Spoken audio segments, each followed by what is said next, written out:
وجعل من البشر مؤمنا وكافرا وجعل في المؤمنين أساة وأبرارا حكمة منه واختيارا وربك يخلق ما يشاء ويختار ما كان لهم الخيرة سبحانه وتعالى أما يشركون نحمده على نعمه وعلائه ونشكره على فضله وإحسانه وأشهد أن لا إله إلا الله وحده لا شريك له تفرد بالخلق والأمر فالخلق خلقه والملك ملكه والأمر أمره وجميع الخلق تحت قهره وأشهد أن محمدًا عبده ورسوله وصفيه وخليله دلنا على طرق الفوز والفلاح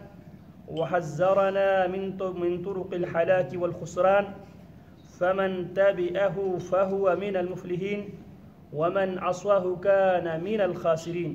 فالذين آمنوا به وعزروه ونصروه واتبعوا النور الذي أنزل معه أولئك هم المفلحون وصلى الله وسلم وبارك عليه وعلى آله وأصحابه وأتباعه إلى يوم الدين ثم أما بعد فأعوذ بالله السميع العليم من الشيطان الرجيم بسم الله الرحمن الرحيم والوزن يومئذ الحق فمن ثقلت موازينه فأولئك هم المفلحون ومن خفت موازينه فأولئك الذين خسروا أنفسهم بما كانوا بآياتنا يظلمون. اذان میں اللہ رب العالمین کی کبریائی، اللہ کی وحدانیت، محمد الرسول اللہ صلی اللہ علیہ وسلم کی رسالت و نبوت کے اقرار کے بعد مؤذن آواز دیتا ہے حی علی الصلاۃ، آؤ نماز کی طرف۔ نماز کیا ہے؟ نماز کی اہمیت، نماز کی فضیلت اور تارک نماز کی شرعی حکم ہم پڑھ چکے ہیں۔ اب دوسرا جو جملہ ہے حی علی الصلاۃ کے فوراً بعد مؤذن منادی اعلان کرنے والا اعلان کرتا ہے حی علی الفلاح، آؤ کامیابی کی طرف۔ حی علی الفلاح، آؤ کامیابی کی طرف۔ پیارے پیغمبر علیہ السلام نے دعوت کی ابتدائی ایام میں پیارے پیغمبر علیہ السلام نے جہاں لوگوں کو اللہ کی توحید کی دعوت کے فوائد میں سے اہم فائدہ آخرت کی کامیابی بیان کیا، وہاں ساتھ ہی پیارے پیغمبر علیہ السلام نے ایمان، اسلام، توحید کی فضیلتوں میں سے، اس کی فائدوں میں سے دوسرا فائدہ یہ بیان کیا تھا کہ دنیا کی کامیابی بھی۔ اسی لیے پیارے پیغمبر علیہ السلام نے قریش کو کوہ صفا کے دامن میں جمع کرنے کے بعد ان کے سامنے جب آپ نے اپنی دعوت پیش کی، وہاں پہ آپ نے وعدہ یہ کیا قولوا لا الہ الا اللہ، لوگو لا الہ الا تم کہہ دو، تفلح العرب والعجم، تفلیحو تملک العرب والعجم، لوگو لا الہ الا تم کہہ دو، تفلیحو تم کامیاب بھی ہوں گے، تملک العرب والعجم، عربوں پر بھی تمہاری حکومت ہوگی اور عجم پر بھی تمہاری حکومتیں قائم ہوگی۔ تو شروع دعوت میں بھی پیارے پیغمبر علیہ السلام نے فلاح اور کامیابی کا وعدہ کیا، گارنٹی اللہ کے نبی علیہ السلام نے دیا۔ اسی وعدے کو ڈیلی بیس پہ، روزانہ کی بنیاد پہ مؤذن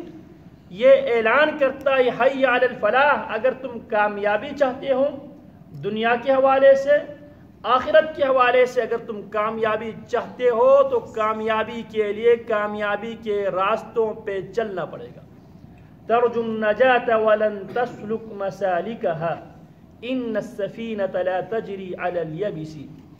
ترجو النجاۃ ولن تسلک مسالکها، انسان نجات کی تمنا تو کرتا ہے، نجات کی امید تو رکھتا ہے،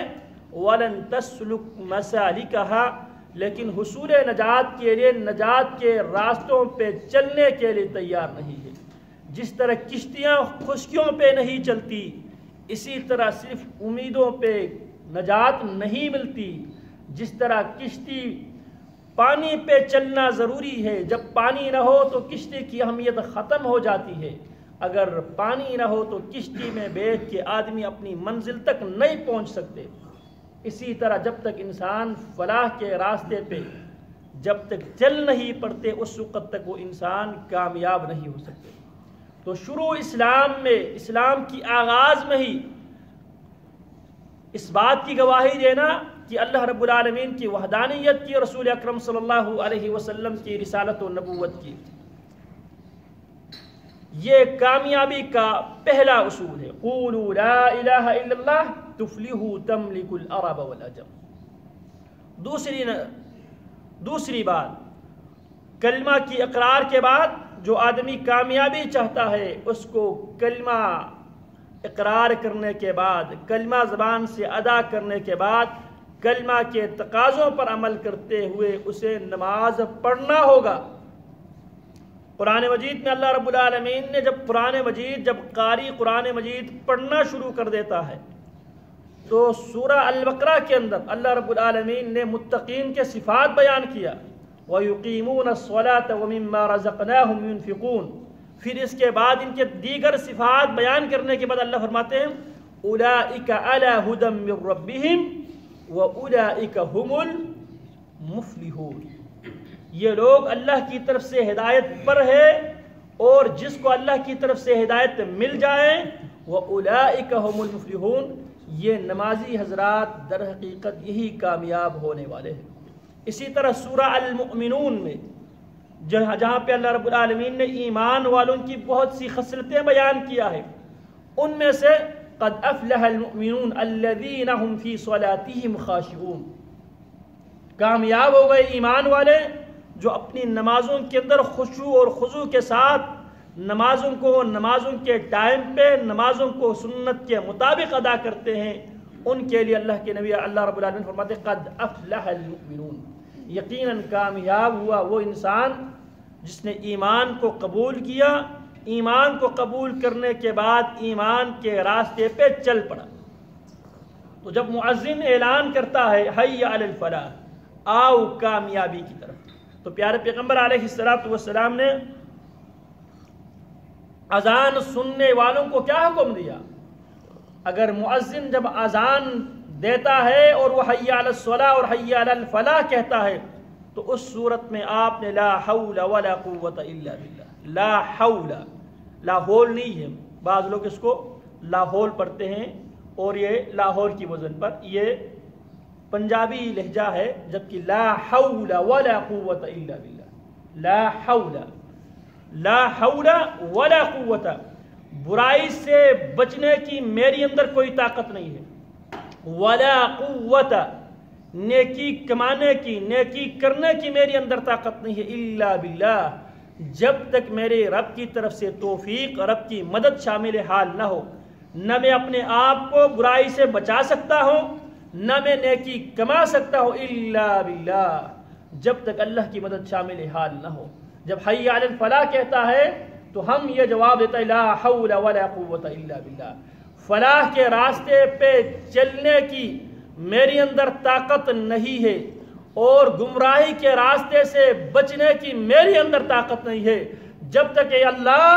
جب تک تو میری ساتھ مدد نہ کرے، اللہ جب تک تیرے تعاون، تیری توفیق شامل حال نہ ہو، اللہ میں کامیابی کی طرف آ نہیں سکتا، اللہ مجھے توفیق دے۔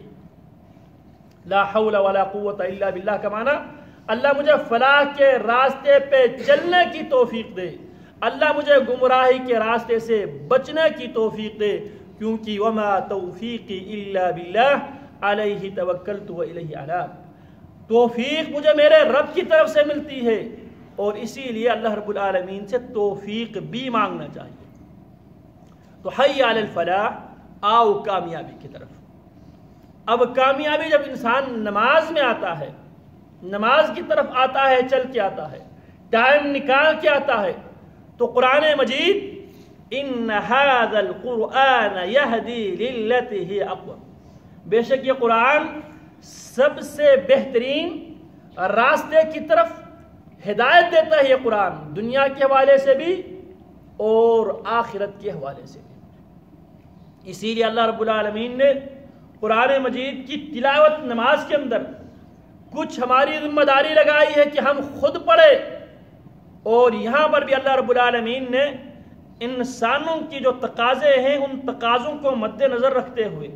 انسانوں کی ضرورتوں کو مد نظر رکھتے ہوئے اللہ رب العالمین نے نماز کے اندر ایک مکمل نظام دیا ہے۔ جن کے ٹائم پہ عموماً آدمی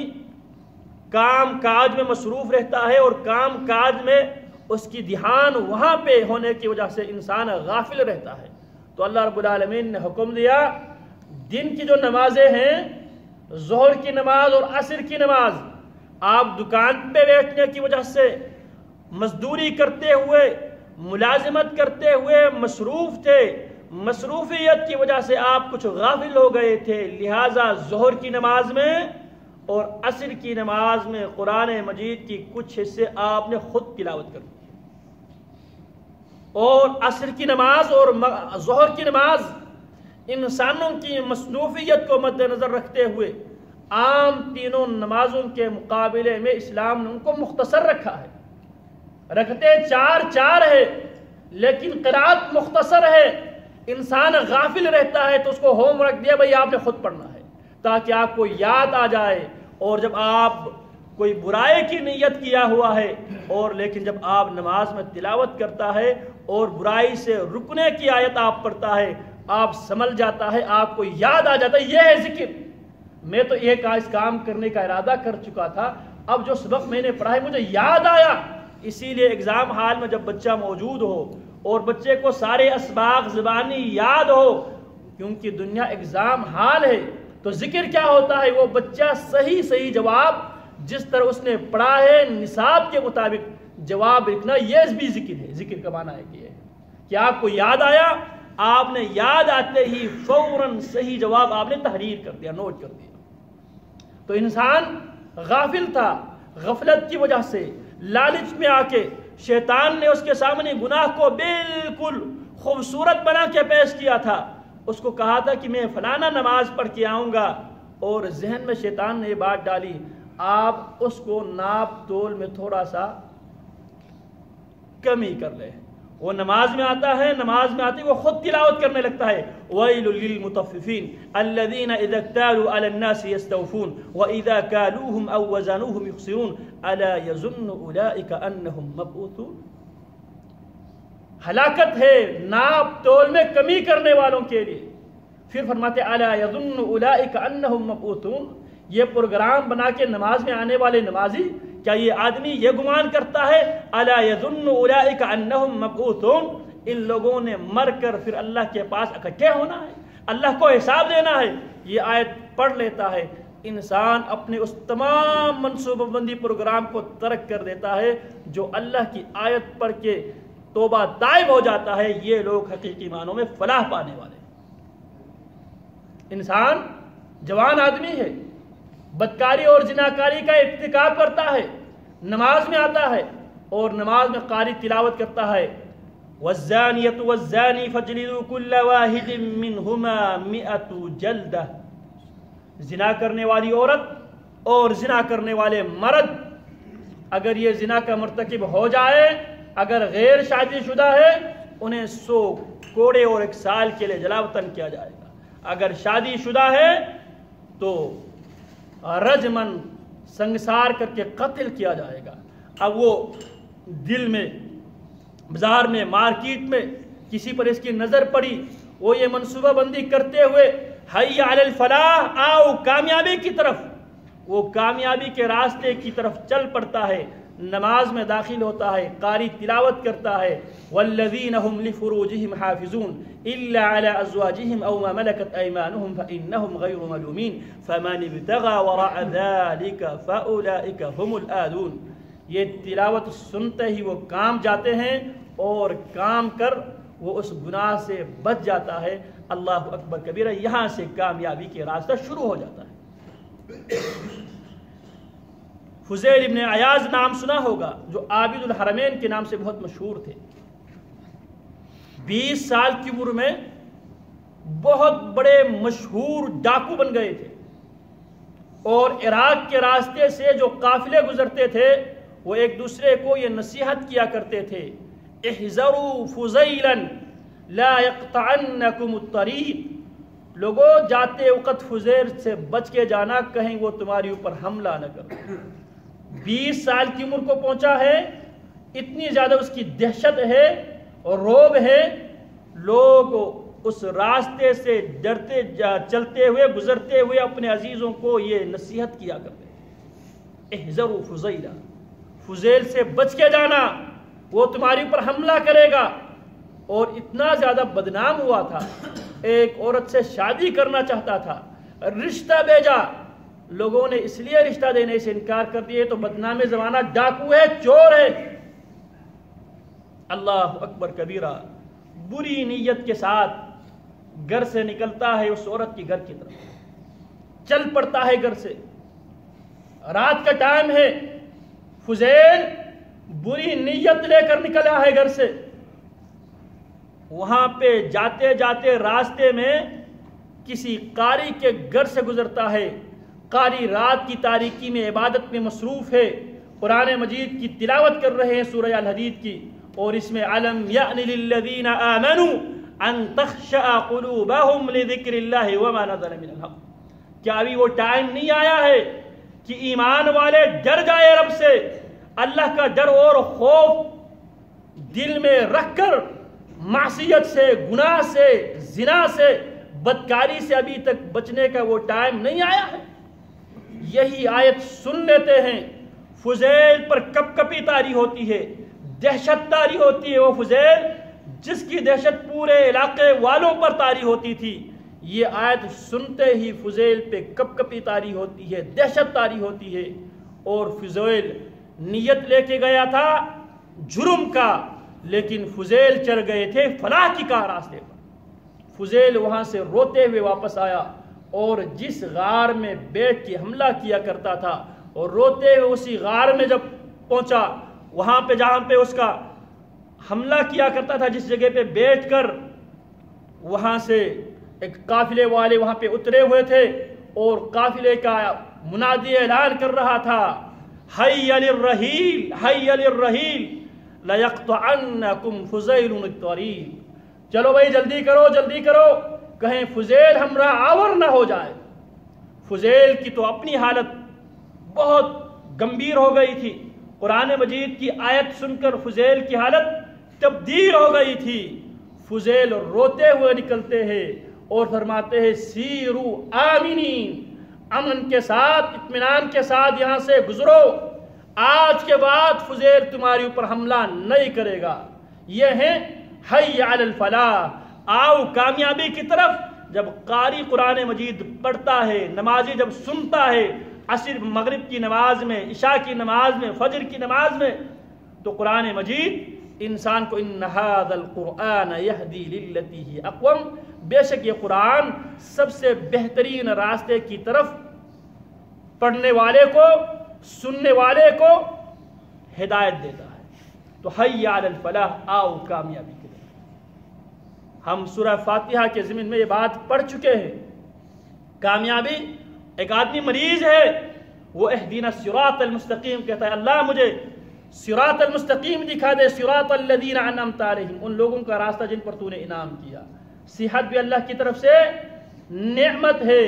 بے اولاد نماز کے لیے آتا ہے، اہدینا الصراط المستقیم صراط الذین انعمت علیہم، اللہ ان لوگوں کا راستہ دکھانا جن کو تو نے انعام کیا ہے، اولاد کی نعمت سے تو نے جن کو مالا مال کیا، اللہ مجھے بھی یہ نعمت سے مالا مال کر دے۔ پریشان آدمی آتا ہے، دعا یہ پڑھتا ہے، اور امن بھی اللہ کی طرف سے بہت بڑی نعمت ہے۔ تو حی علی الفلاح، آؤ کامیابی کی طرف۔ کامیابی کس میں ہے؟ اللہ کے ذکر میں ہے، قرآن مجید میں ہے، نماز میں ہے، توحید، کلمہ توحید میں ہے۔ اللہ رب العالمین فلاح کی کاموں پہ چلنے کی ہمیں توفیق عطا فرمائے۔ وصلی اللہ وسلم علی نبینا محمد وعلی آلہ وصحبہ اجمعین۔